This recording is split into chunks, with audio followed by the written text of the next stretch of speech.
Farovonlik bu avvalo inson, uning turmushi, kayfiyati va ertangi kunga bo'lgan ishonchidir. Aholi rozi bo'lgan joyda farovonlik bo'ladi. Boyovut tumani ana shunday farovonlik sari intilayotgan, bu yo'lda o'z qiyofasini yangilayotgan hududlardan biri. Tumanning markaz mahallasidagi istirohat bog'i bugun aholining eng sevimli joylaridan biri hisoblanadi. Qariyb 1 asrlik tarixga ega bu xiyobon boyovutliklar xotirasi bilan chambarchas bog'liq. Boisi bu bog'da necha avlod ulg'aydi. Shu bois ham bu xiyobon har bir inson uchun alohida qadrli.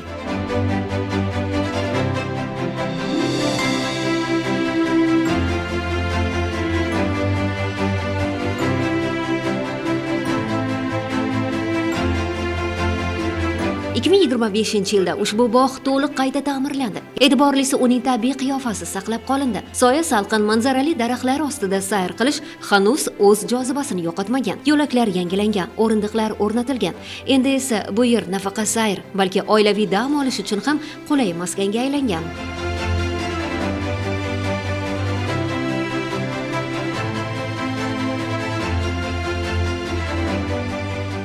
Bugun aholini kayfiyati qanday? Xursandmisizlar? Juda zo'r, yaxshi, kayfiyatimiz a'lo. Nima deydi, mana shunday ko'k manzaralarda, mana skameykalarda, nevaralarni yetalab, o'zimiz charchasak dam olishga chiqamiz. Rahmat prezidentimizga shuncha sharoit yaratib, sharoitimiz yaxshi. Kelin bo'lib tushganmisiz? Bu yoqqa kelin bo'lib tushganman. Necha yildan beri yashayapsiz? 28 yil bo'lib qoldi. Lekin oldin bunaqa emas edi. Mana endi 2 yildan beri sharoitimiz yaxshi. To'g'ri, shaharda sharoitdan ham yaxshi. Qolishmaydi shaharda? Yo'q, qolishmaydi. Mahallamiz yaxshi, kundan kunga obod bo'layapti. Hamma sharoitlar, bog'chalar bor, davlat bog'chasi, xususiy bog'chalar bor, stadionlar bor. Bolalar uchun hamma sharoitlar qilib berdi. Bizning mahallamizda haqsiz odamning o'zi yo'q. Hammada tomorqa, chorvalar bor, bola chaqasini boqyapti, o'qityapti. Mana o'qishlarga hamma deyarli bolalar o'qishga kiryapti. O'ziga xos tabiat atmosferasi bu nafaqat dam olish maskani, balki boyovutliklar xotirasi, birdamligi va farovon hayotning timsolidir. Farovonlik sari yo'l bu har bir insonning o'z mehnati, sabri va intilishi bilan boshlanadi. Bugun Boyovut tumanining markaz mahallasida yashab, kichik biznesni katta daromad manbaiga aylantirayotgan oilaviy xonadonlar ham ko'pchilikni tashkil etadi.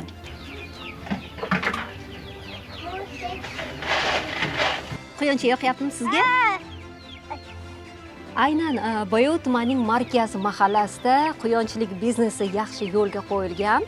Biz Jo'rayevlar xonadonidamiz va aytish kerakki, aynan bu xonadondagi tadbirkorlikka qiziqish hattoki 5 ta xonadondan ham bildirilyapti. Ular ham bu xonadondagi tadbirkorlikni ko'rib o'z faoliyatlarini boshlash arafasida. Aytish kerakki, ushbu xonadon mahallada ajralib turadi, chunki bu yerda 5 ga yaqin xorijiy davlatlardan kelgan quyonlar boqiladi. Farog'a Jo'rayeva o'z faoliyatini oddiy va kam xarajat talab qiladigan yo'nalish quyonchilikdan boshlagan.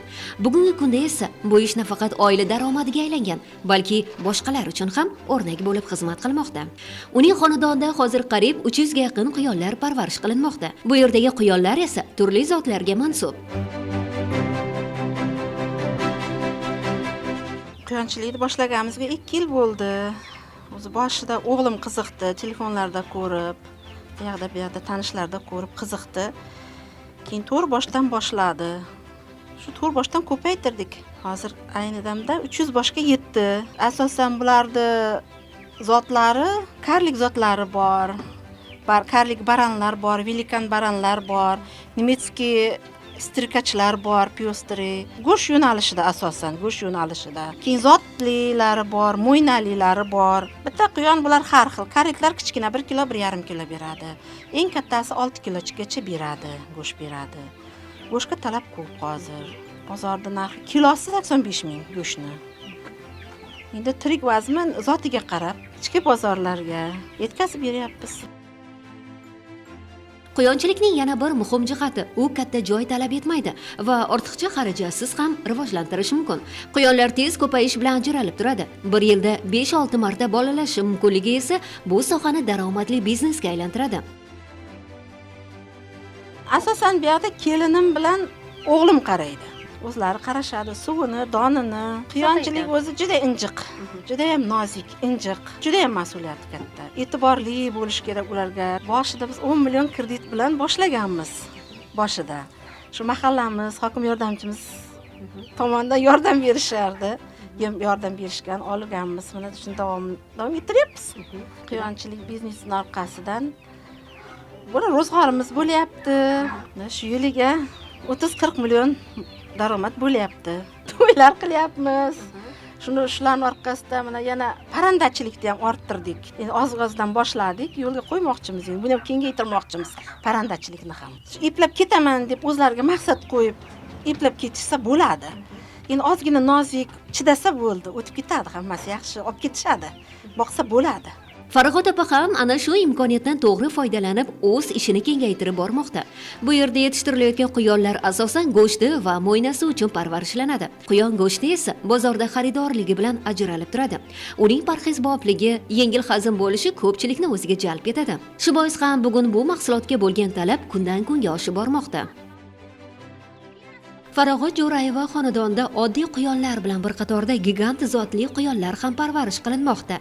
Yirik hajmi va tez o'sishi bilan ajralib turadigan ushbu quyonlar aholi orasida katta qiziqish uyg'otmoqda.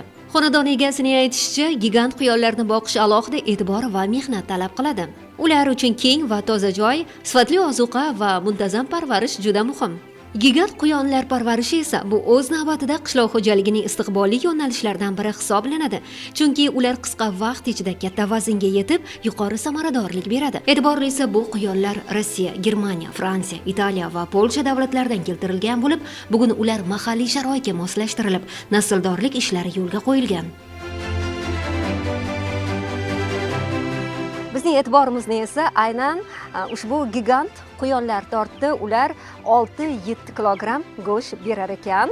Bugun biz quyonlar bilan do'stlashyapmiz. Ularning eng sevimli yeguliklaridan biri bu olma, sabzi. Mana hozir yonimda Omadbek ham quyonlarga ana shunday sevimli yeguliklarni beryapti.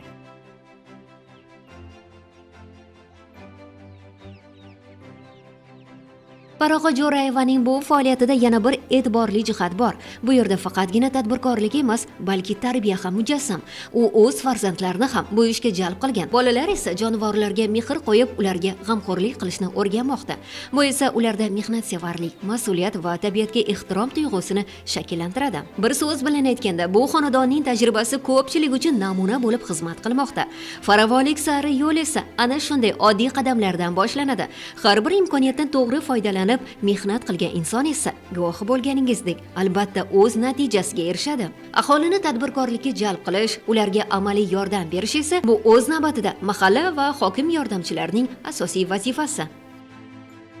Davlatimiz rahbari 2030 strategiyasida belgilab bergan vazifalarni mahalla yettiligimiz bilan oldimizga maqsad qilib qo'yganmiz. Bu borada ishlar markaz mahallasida juda ham katta ishlar amalga oshirildi. Birgina misol ishsizlik darajamizni oladigan bo'lsak, yilni boshiga 4,5% tashkil qilingan bo'lsa, birinchi chorak yakuniga hozir 3,6% tashkil qiladi. Bundan tashqari kambag'allik darajamiz yil boshiga 6,5% tashkil qilgan bo'lsa, chorak yakuniga kelib turib 4,9 ni tashkil qiladi. Bu mahalla yettiligi bilan bu tizimda biz yil yakuni bo'yicha markaz mahallasini kambag'allikdan, ishsizlikdan xoli hududga aylantirishni bel bog'lab maqsad qilib olganmiz. Umuman mahallaning bugun driver yo'nalishlari qaysilar? Mahallamizni driver yo'nalishi asosan chorvachilik, dehqonchilik. Bu yerda endi o'zimiz ishlab mahallani sanoat yo'nalishiga ixtisoslashtirishni ham oldimizga juda katta maqsad qilib qo'yganmiz. Migratsiya masalasi ham hisobga olingan. Bizda yirik sanoat korxonamiz bor, paxta tozalash zavodimiz bor. Paxta tozalash zavodi bilan shartnoma qilganmiz. Xudo xolasa migratsiyada yurgan ishsizlarni ham qaytarishni oldimizga maqsad qilib yo'lga qo'yganmiz. Oilaviy tadbirkorlik yo'nalishida 600 million kredit mablag'i ajratildi. Bular hammasi maqsadli ravishda o'sha mahallani ixtisoslashuviga kelib chiqib, chorvachilik, asosan dehqonchilik, parnik yo'nalishi, keyin quyonchilik yo'nalishiga chiqarganmiz. Bundan tashqari, bu yil mahallamizga yangi yo'nalish bu baliqchilik yo'nalishini ham olib kirganmiz. Baliqchilik yo'nalishiga ham 60 million kredit mablag'i ajratildi.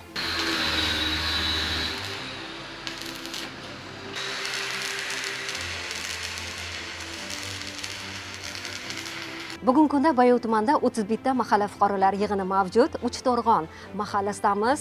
Dehqonchilik, chorvachilik ushbu mahallaning drayveriga aylangan. Bundan tashqari 30 ga yaqin tadbirkorlar turli ishlab chiqarish yo'nalishlarida faoliyatlarini olib borishmoqda. Ana shunday tadbirkorlarning ish jarayoni bilan yaqindan tanishamiz. High-tech usuldagi zamonaviy temir darvozalar, bu darvozalarga bo'lgan talab ham ehtiyoj ham ortib bormoqda. Aytishlaricha, aynan mana shunday darvozalarning tayyor bo'lishiga esa bir hafta vaqt ketar ekan. Uchto'rg'on mahallasi. Bu yerda temirdan turli buyumlar ham yasaladi. Sayjon Sidiqov tadbirkor. U ishlab chiqarish jarayonida 10 dan ziyod mahsulotlar tayyorlab, nafaqat o'zini, balki yana bir nechta aholini ham ish bilan ta'minlab kelmoqda. Boshida qiyin bo'ldi, lekin mehnat qilib o'z yo'limizni topdik, deydi biz bilan suhbat chog'ida qahramonimiz. Boshlaganimizda ishlab chiqarishimiz 2-3 xil turda edi.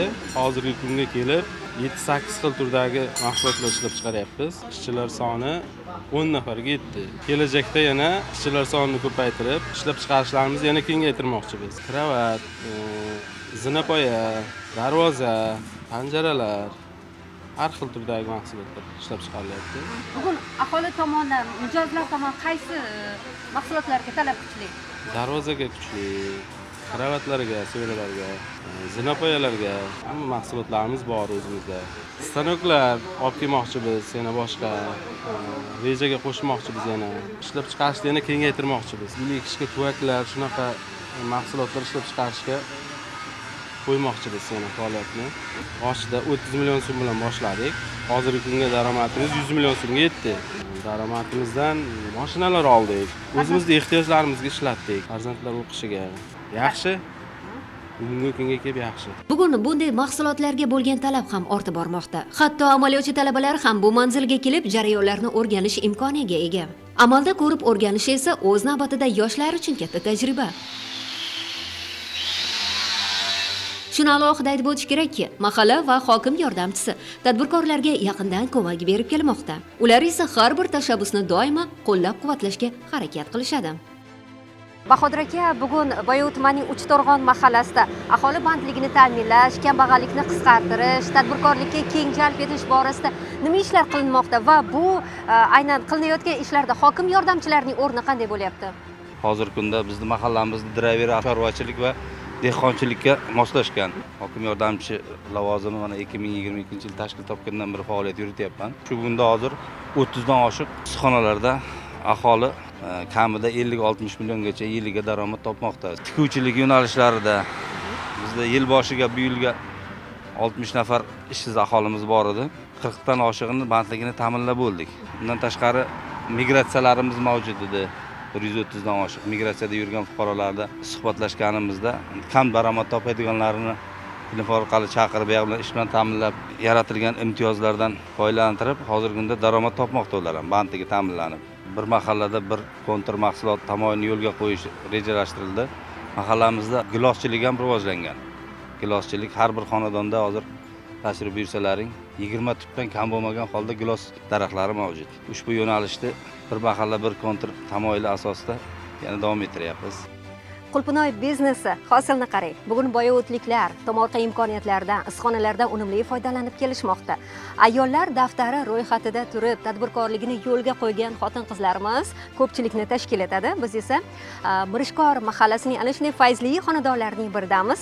Boisi bu yerda gidroponika usulida o'ziga xos qulpinoylar yetishtirilmoqda.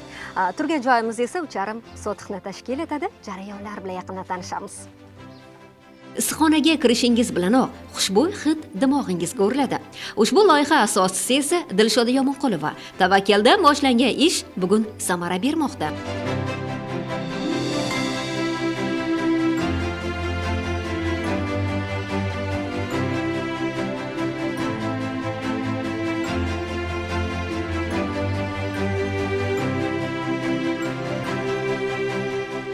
Dilshod opa, issiqxonani yo'lga qo'yish fikri, tashabbus kimdan chiqdi? Qayerda o'rgandingiz?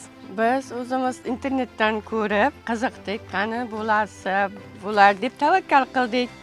Keyin shu kredit olib, shuni boshlab ko'rdikda, daromad bo'lar deb oilamizga. Shundan mana bo'lyapti. Hosil beryapti, yaxshi. Bu koreyskiy variantini oldik, ko'chatni koreyskisi, Sulxyan Bu yerda 5000 ta ko'chat bor. Hozir sizlar ayni tugagan paytga keldilaringiz. Terilgan paytga. Boshida noyabr oyidan hosilga kiradi bu. Suluxiyan Koreya navi qulpinoylar nimasi bilan farq qilar ekan? Farqi shirin. Ham katta bo'ladi. Chiroyli bo'lib, shirin bo'ladi. Shuni farqi shu deb o'yladim men. Noyabr oyida hosilga kirgan bo'lsa, kilosini 350, 300 dan sotdik. Hozir bozordagi narxi qancha? Hozir bozordagi narxi maydalashib, oxirlab qoldi. Shuncha 80 mingdan beryapmiz. Qancha daromad ko'ryapsiz? Qancha daromadga chiqdilaring? Biz 60 million daromadga chiqdik-da. Shuni orqasidan mol-hol qilyapmiz, ro'zg'orimiz o'tyapti. Qizimizni o'qityapmiz shundan. Mashina ham oldik. Bu bitta ko'chatdanmi? Endi hozir buni sanab ko'rsak 9 ta turibdi. Bu bir terganingizda shu 9 dan tersangiz, keyin yana 9 ta tuyadi. Ushbu issiqxonada esa asosan Koreya navi Sulixan qulpinoylari yetishtiriladi. U yirikligi, shirinligi va uzoq saqlanishi bilan ham ajralib turadi. Shuning uchun ham bozorda talab yuqori. Issiqxona zamonaviy uskunalar bilan jihozlangan. Suv ta'minoti avtomatlashtirilgan. Har bir qatorga alohida tizim orqali ozuqa beriladi. Qishin yozin barqaror haroratni saqlash uchun maxsus sharoit yaratilgan. Bugungi kunda bu yerda yetishtirilayotgan qulpinoylar mahalliy bozorlarni ham ta'minlamoqda. Talab ortib borayotgani esa tadbirkorni yanada kengayishga undamoqda. Biz o'zimiz oilaviy qilyapmiz. Xo'jayinim, qizim, kelinim, o'g'lim shunday oilaviy ishlaymiz. Uncha mehnatni qilmaydi. Ko'chatni faqat ekib olib, o'stirib olsangiz, shu payti mehnat. Hozir faqat terib, mana qurigan shoxlarni, barglarni olib tashlaymiz. Bo'ldi, shu qolgani mehnati yo'q. Tomchilab sug'orish bilan sug'oramiz. Har 2 soatda suv quyib turamiz. O'zini mineral suvlari bor. Vitaminlarni quyib sug'orib turamiz har 2 soatda. Shu kun issiq bo'lsa yaxshi pishadi. Agar havo bulut bo'lib qolsa, bitta kamroq pishib turadi. Ichki bozorlarga ham yetkazib beryapsizlar, a? Bozorga, do'konlarga, qandolat sexlariga yetkazib beramiz. Boshida qo'rquv bo'ldi. Shuncha pulga olib, yana kuyib qolmaymizmi dedik, tavakkal qildik. Tavakkalchining ishi besh deydi-ku. Shunday qo'rqmasdan tavakkal qildik. Hosilni ko'rib, daromadini ham ko'rdik, yaxshi. Ertalab buyurtma kelganida terib berganidik. Shunga sizlarga maydaroqlari qoldi-da. Ular navi katta bo'ladi-da, shuni farqi bor. O'zimizda qulupnayda. Ta'mi ham shirin.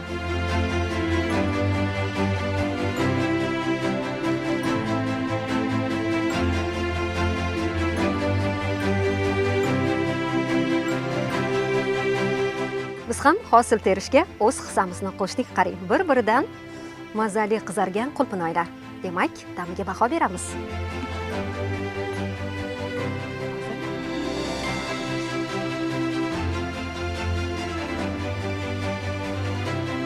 Ta'riflashga til ojiz. Haqiqatan ham mazali. Zo'r gap yo'q.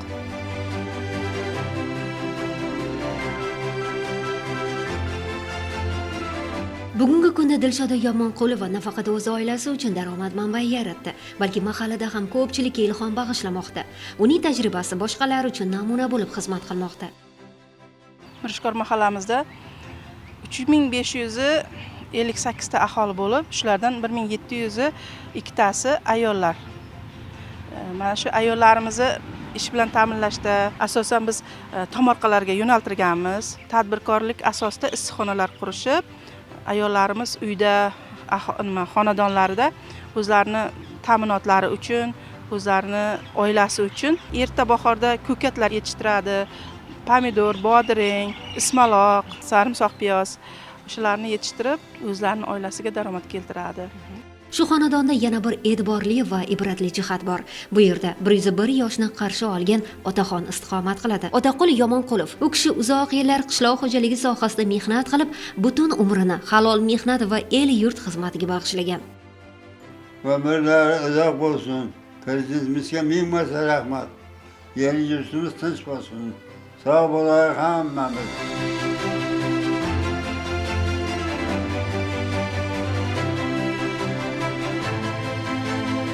farovonlik, shukronalik. Bayutda buni hayotning o'zida ko'rish mumkin. Insonlar mehnat qilyapti, dam olyapti, yangiliklar yaratilyapti. Farovonlikka intilish bu doimiy harakat. Ushbu tuman esa ana shu yo'lda izchil qadam tashlayotgan hudud. Shukur, mehnat va intilish farovonlik garovida aslida.